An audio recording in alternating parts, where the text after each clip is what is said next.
years old, and yet he recalled with bone-chilling accuracy what his name in his previous life was, how exactly his past self died, what tool was used to hurt him, and even where his previous body was buried. And yes, I will repeat it for the last time, this story is based on true events of a real boy. Right now you don't believe in the idea of being reborn. I promise you this might just change that forever, especially once I tell you what mysterious mark was found on this 3-year-old's body that linked him to his past life, and what finally happened when this reincarnated boy met his own murderer face to face. This is how a reincarnated kid solved his own brutal murder. Now, it's important to remind you that these events were fully witnessed in the late 60s by a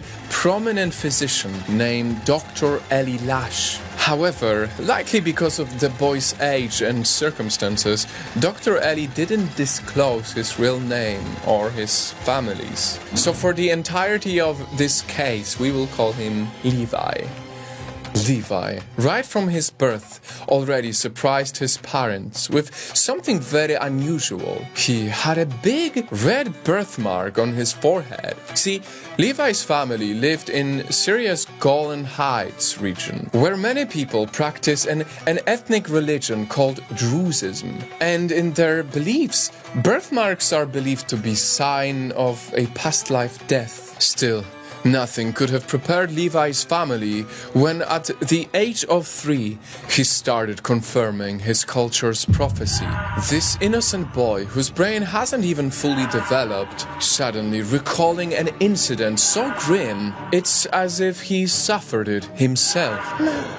My name is Hassan. Big man hurt me here. This sent chills down their spines. Was Levi really pointing to his forehead birthmark, confirming it was an actual wound from a past murder? Well, as much as the parents wanted to deny this crazy possibility, they cared more about making sure their dear Levi could peacefully live without these past life demons causing chaos in his life. They decided to investigate.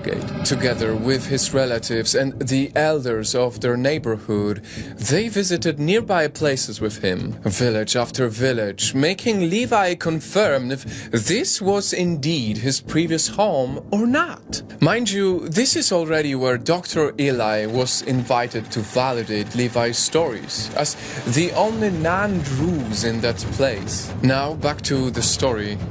My neighbor hurt me. He's here. It was as if the geographic surroundings just triggered Levi's past life memories. Suddenly, with so much certainty in his voice, he was blurting out the location of his past life body. Buddy, here, buddy.